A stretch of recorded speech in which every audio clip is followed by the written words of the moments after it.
Bonjour à tous, aujourd'hui on va fabriquer un présentoir à outils. Alors comme d'habitude je suis un peu orienté récup encore, hein. Donc là c'est une plaque de bois que j'ai récupérée comme ça. J'ai fait une disposition un peu à blanc, voir un peu ce que ça allait pouvoir donner. Je trouve que ça permet de caser pas mal d'outils. Bon, je dis pas que chaque chose va être à sa place définitive. Par exemple les tournevis, ce sera peut-être plus logique de les mettre un peu plus bas, ce sera plus facile de les attraper. Je sais pas, on va étudier, mais bon, en tout cas, déjà si j'arrive à faire ça, ce sera pas mal parce que là c'est actuellement dans des boîtes comme ça, mais c'est pas pratique. C'est juste pratique quand on veut les emmener en déplacement, mais à part ça.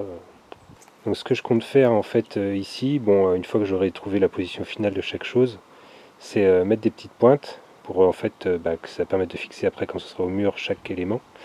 Et en fait faire un petit tour au feutre indélébile pour vraiment voir la forme de l'outil pour que ce soit facile après de retrouver la place de chaque chose.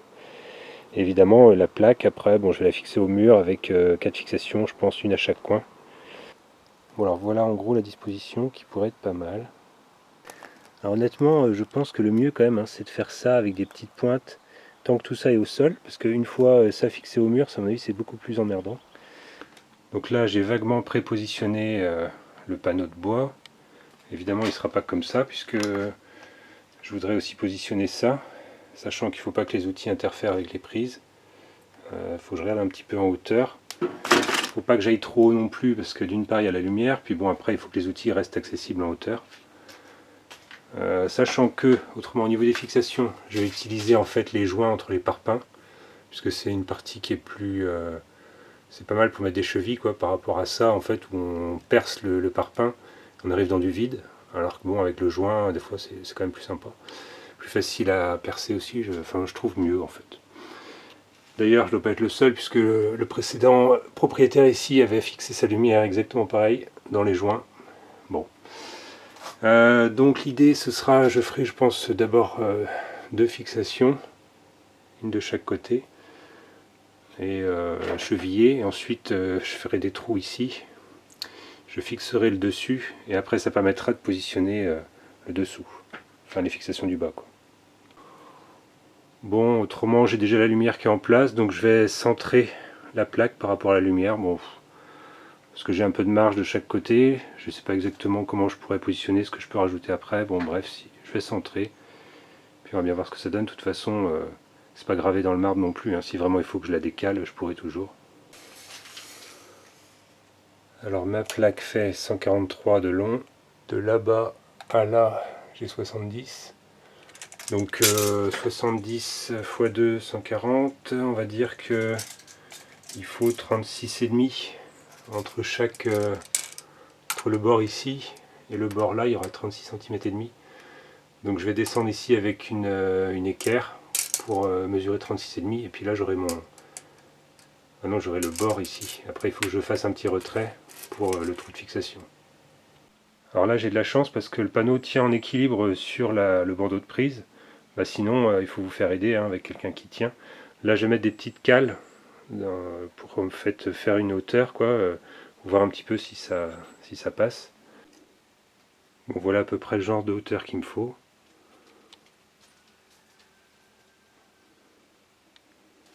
Je pense un tout petit peu moins. J'ai essayé de positionner, là je peux pas vous le montrer en même temps, mais j'ai essayé de positionner mon petit porte-outil horizontal et ça n'interfère pas avec les prises. Du coup, là je sais que j'ai ma cote ici dans le mur par rapport à la lumière, au niveau de la largeur. Bon, je prends au milieu du joint ici, hein. Donc là, étant donné que ma plaque est calée à la bonne hauteur, j'ai simplement pris ma cote du haut à ici. Et puis j'ai fait mon trait ici, enfin 2 cm du bord. Voilà, donc maintenant je sais que ma plaque sera percée ici dans le bois et elle sera percée ici dans le béton. Et après je vais cheviller, visser et j'aurai ma première fixation. Ensuite j'irai faire celle-là en vérifiant que tout est bien à niveau, tout est bien, machin bidule. Et puis bon, enfin je vais vous montrer ça. Alors pour le perçage dans ma plaque, je vais utiliser un forêt bois évidemment avec une fraise. La fraise en fait va permettre de faire en fait un évasement qui va permettre plus tard que la tête de vis, vraiment aille à l'intérieur et ne dépasse pas.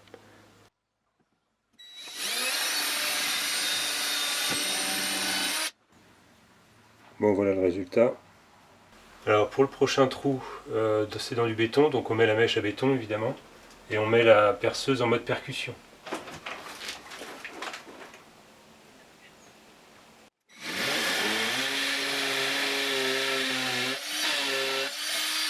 Alors notre panneau de bois, il est déjà lourd en lui-même, hein, c'est déjà une bonne épaisseur. En plus, il y aura tous les outils dessus, donc résultat des courses, il faut quand même bien le fixer au mur, il faut bien cheviller et mettre des bonnes vis. Donc moi je partirais sur de la vis comme ça, hein, assez grosse. Je regarde ce que ça fera au niveau longueur. Je regarde un petit peu ma cheville, ce que ça va donner. C'est pas mal. La vis pourrait même être un tout petit peu plus longue, mais là ça va le faire.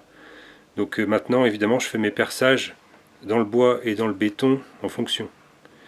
C'est-à-dire que là c'est surtout la cheville en fait, il faut que mon trou soit suffisamment grand pour que je puisse l'enquiller sans la défoncer.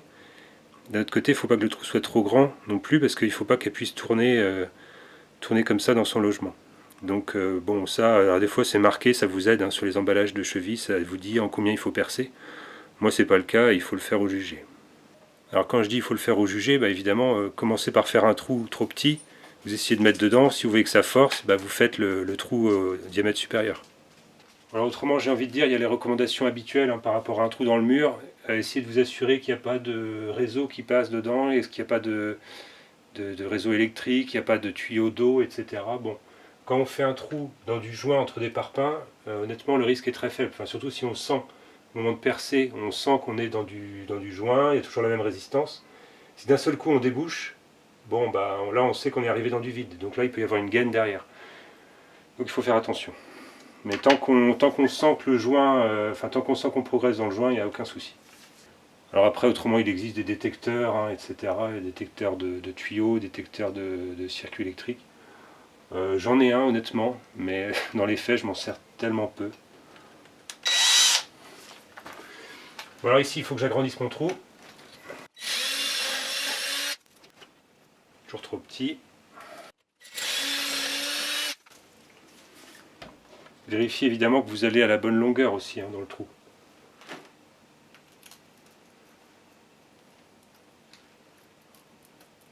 Là, ça a l'air d'être pas mal en neuf. Je vais essayer au maillet de l'enfoncer. Voilà. On fait en sorte qu'il affleure hein, vraiment. Donc là le trou en neuf c'est bien parce que ça fait qu'il est vraiment bien enchâssé dedans, il ne va pas tourner dedans après une fois que il y aura la vis qui va venir se serrer dedans. Donc là c'est bon. Voilà ici il faut que j'agrandisse un petit peu mon trou parce que c'est pas bon. Il faut que la vis coulisse librement dedans. Parce que si vous commencez déjà à visser là et que vous voulez revisser derrière, vous allez avoir un souci entre les deux, ça va. C'est pas comme ça que ça peut fonctionner quoi. Il faut que ça puisse coulisser dans au moins un des deux. Et évidemment il faut que ça coulisse dans d'abord celui qui est là et se fixer dans le truc de derrière. Enfin, ça semble logique. Bon là j'ai agrandi un peu mon coup de fraise pour que la tête s'inscrive le mieux possible. Bon elle dépasse un tout petit peu, il faudrait une plus grosse fraise. Mais enfin bon c'est pas mal, hein. Ça fera l'affaire. C'est pas non plus un truc Top Gun concours quoi, c'est juste un porte-outil. Donc maintenant je vais fixer cette première vis au mur, comme ça permettra d'avoir mon tableau en place déjà par un côté, et pour pouvoir positionner ma deuxième fixation. Et Donat, c'est toi qui fais du bruit dans la vidéo là hein? Alors idéalement, préparez déjà le bon tournevis par rapport à la tête. Bon, il ne faut pas que mon kiné voit la vidéo. Hein. Enfin, pas si lourd que ça, mais bon. Bref.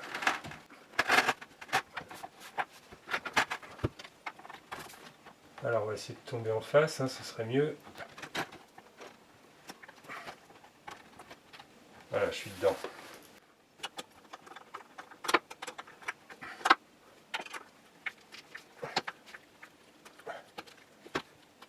J'ai pas serré forcément à fond, parce que de toute façon l'idée c'est de positionner les choses. Et donc là il faudra le redémonter de toute façon.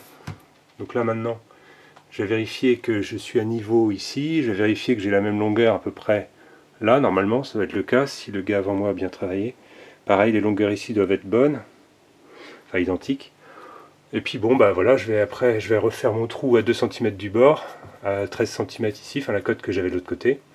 Faire un trou à la mèche à bois, Et dès que j'ai fini de passer le bois, je prends la mèche à béton et je passe dans le même trou, ce qui va me permettre de marquer mon mur derrière. Et ensuite, je démonte le panneau.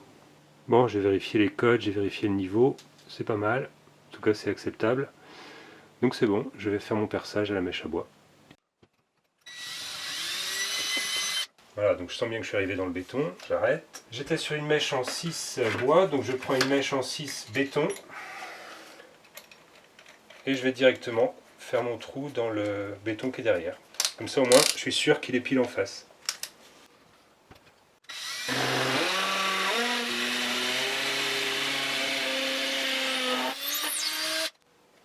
Comme j'aime pas forcément tout le temps défaire, refaire, etc., je vais voir si en enlevant la cale ici, je vais pas réussir à le pivoter et accéder au trou qui est derrière pour pouvoir poser ma cheville. Et oui, bingo!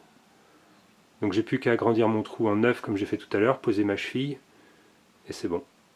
Alors, voilà, je peux faire ça. Alors les plus attentifs auront remarqué que je n'ai pas fraisé cette fois-ci, puisque je ne pouvais pas forcément passer mon forêt avec la fraise, puisque j'étais en contact avec le mur. Par contre, c'est pas très grave. Ici, l'idée c'est de positionner pour avoir mes trous du bas. Enfin, du bas qui vont finalement être un petit peu en dessous ici. Là. Donc tout ça, c'est une question de positionnement, sachant qu'à la fin, de toute façon, je vais complètement déposer le panneau. Je vais peut-être d'ailleurs lui faire un petit ponçage, une petite peinture. Planter mes petits clous pour pouvoir poser les outils, enfin bref, donc de toute façon ça n'a rien de définitif.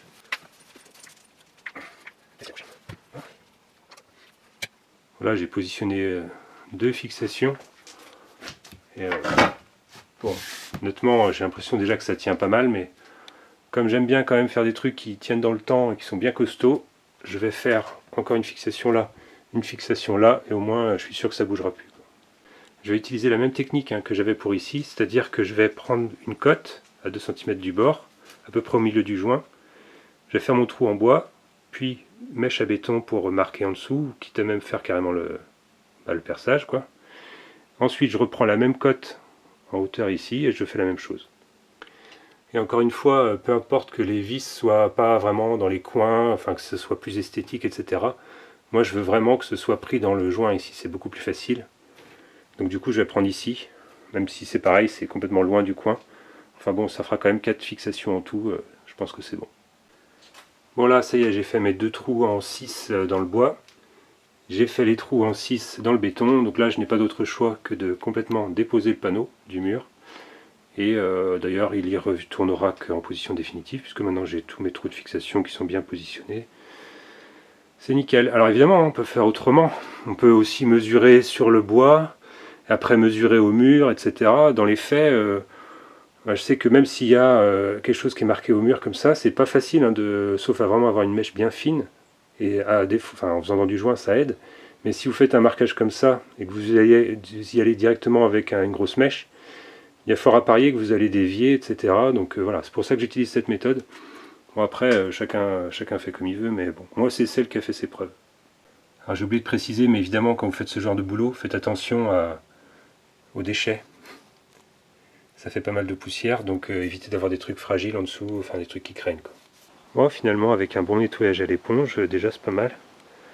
Je pense pas que je vais le repeindre. J'ai réussi à enlever toutes les traces un peu bizarres qui étaient dessus, c'est bon. Donc maintenant, je vais positionner à blanc mes outils dessus. Donc je vais mettre à l'horizontale évidemment. Et pour voir en fait comment je vais planter mes petits clous. Bon, j'ai repositionné un petit peu les choses à blanc là. Alors je vais commencer déjà par ce que je sais de manière certaine, enfin ce que j'ai décidé en tout cas, c'est que ça va aller là. Ça va dans le coin, ça va en haut, voilà. Puis bon, je vais tracer du coup une ligne avec des intervalles réguliers, tac tac, et mettre une pointe dans chaque, voilà. En prévoyant peut-être un emplacement ou deux de plus, je sais pas, enfin si je complète par d'autres. Ou alors à voir si je complète avec ça à la suite, bon, je sais pas encore. Mais bon, je vais déjà faire toutes ces pointes là. Alors même si j'enfonce à fond mes pointes, elles sont un petit peu longues pour faire ça, c'est dommage, il faudrait des un petit peu plus courtes. Bon, à côté de ça, j'ai un paquet immense de ces pointes là, qui sont en train de rouiller avec le temps là. Puis comme j'ai tendance à faire du réemploi et pas sans arrêt acheter des trucs, bah, je pense que je vais quand même utiliser celle-là. Puis ça fera l'affaire. Je me suis fait une petite cale en bois vite fait là, qui va me permettre de ne pas trop enfoncer mes clous. C'est-à-dire que là, voilà. Donc si après je plante mes clous sans que mon marteau aille plus loin que ça, c'est bon. Et autrement, évidemment, je vais les planter dans l'établi, ce qui n'est pas vraiment l'objectif. Alors, j'ai tracé une ligne à l'équerre à 1,5 cm du haut. Alors, je positionne ma clé comme je veux, avec un petit peu de marge ici. Voilà. Je positionne ma pointe sur la ligne.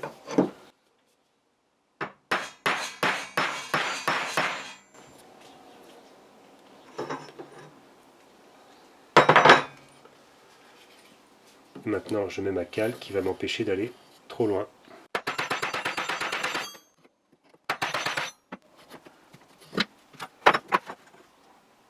Bon, et puis ainsi de suite, hein, je positionne. Bon, tout à l'heure, je disais que j'allais mettre des intervalles réguliers, mais en fait, je sais pas, parce qu'il faut un intervalle plus grand ici pour qu'il y ait un petit peu de marge entre les deux clés. Et si j'avais le même intervalle en fait à chaque fois, à la fin, je me retrouverais avec des clés qui seraient vraiment très espacées. Donc je pense plutôt que je vais avoir un espace à peu près constant hein, entre les clés. Bon, c'est pas non plus l'aéronautique, hein, je vais juste faire un truc pour que ce soit pas trop moche. Mais voilà, je vais positionner mes clés les unes comme ça par rapport aux autres. En faisant gaffe qu'elles soient parallèles pour être sûr qu'il y aura quand même l'espace ici, qu'il y a un peu de marge. Donc voilà, la première étape de pointage est terminée. Alors l'autre chose que je sais, c'est que j'ai des petites affaires comme ça, que je vais positionner tout en bas. Je vais sûrement virer ça, mais bon bref, peu importe. J'ai donc deux systèmes comme ça là, à positionner, alors avec des petits des trucs rouges là, bon j'en ai un autre sur le côté ici normalement. Ce que je vais faire, je vais sûrement les positionner voilà, sur les bords. C'est bien parce que les deux vont passer en largeur, donc ça c'est cool. Voilà, donc je vais les positionner. Je pense même que je vais, là pour le coup je vais les visser. Ça tiendra mieux. Comme ça permet de voir jusqu'où je peux descendre. C'est pareil, en évitant trop d'interférences entre ce qui va être là et ce qui va être là, donc faut pas que je descende trop bas non plus. À voir quoi. Faudrait que j'essaye peut-être de, après que j'aurai fixé ça, de positionner quelques trucs, voir ce que ça donne. Bon bah là c'est tout con, hein. Je positionne. Je vais mettre un petit point de crayon gris sur chaque trou. En tout cas sur chaque endroit il y aura une vis. Alors là je sais que j'aurai une vis. Donc pour que ce soit plus facile tout à l'heure quand je vais visser, je vais juste voilà, marquer le trou. Je fais pareil pour les trois. Voilà, comme ça après, par la suite, c'est beaucoup plus facile de visser. Et surtout que la vis reste à l'endroit prévu. Alors je ne serre pas complètement à fond, celle-là je suis positionné, je mets les deux autres, et à la fin seulement je serre tout à fond. Voilà mon petit business ici, il est fixé. Alors c'est pas le truc de l'année, hein, mais bon c'est pareil, c'est de la récup, puis ça me semble quand même pas trop mal. Alors, évidemment j'ai fait en sorte que ça ce soit quand même en appui sur la plaque. Je ne l'ai pas mis en pendouillant parce que sinon ça aurait vraiment pas été terrible. Et là je pense que ça va tenir, c'est pas mal. Faudra pas mettre trop de poids quand même. Bon voilà ce que ça donne avec mes deux supports inférieurs installés. Bon bah maintenant voilà, hein, on continue, je vais mettre mes outils comme ça, etc., etc. Je pense que vous avez compris le principe. Bon voilà ce que ça donne. Eh ben, je pense que je vais pouvoir accrocher ça au mur. Parce que pour l'instant je ne sais pas encore comment je vais aménager le reste. Mais déjà ça sera pas mal. Maintenant la question à deux balles c'est je prends ça et je le fixe tel quel ou bien j'enlève tous les outils d'abord. Bah, je suis tenté d'essayer comme ça, je suis un peu joueur. Je prévois deux vis de fixation, mon bon tournevis.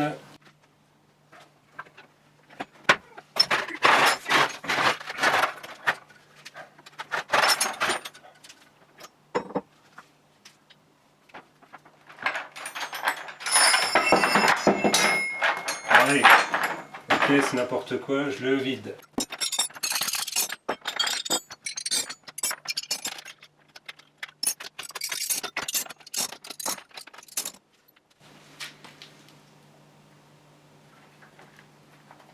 Ah oui, tout de suite c'est moins lourd.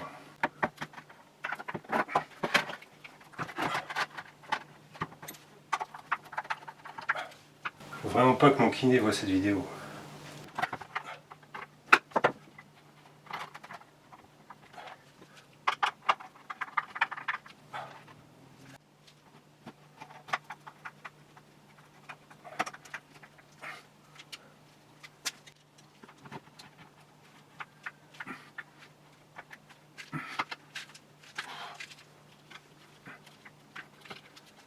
Bah en tout cas, c'est pas prêt de se barrer, je vous prie de me croire.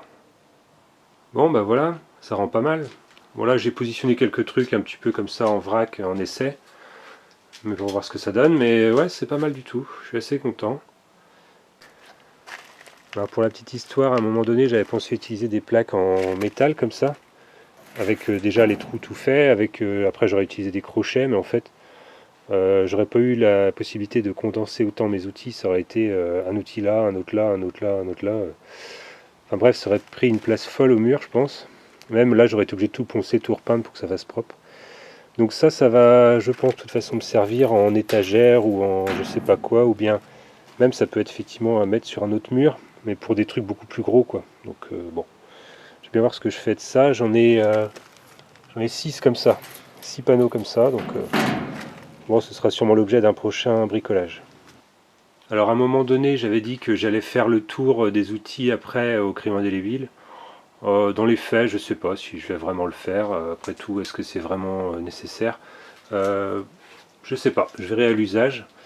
Et puis bon, évidemment, par la suite, je vais voir un peu comment ce que je mets ici. Probablement clé à molette, marteau, enfin des outils qui servent très souvent. Voilà. Mais après, bah, en ce qui vous concerne, si vous voulez faire le même genre de bricolage, bah, de toute façon, voyez en fonction de vos outils, voyez en fonction de vos besoins. Je pense que l'intérêt, c'est de mettre les outils qui servent le plus souvent en évidence. Allez, je vous laisse là et à bientôt.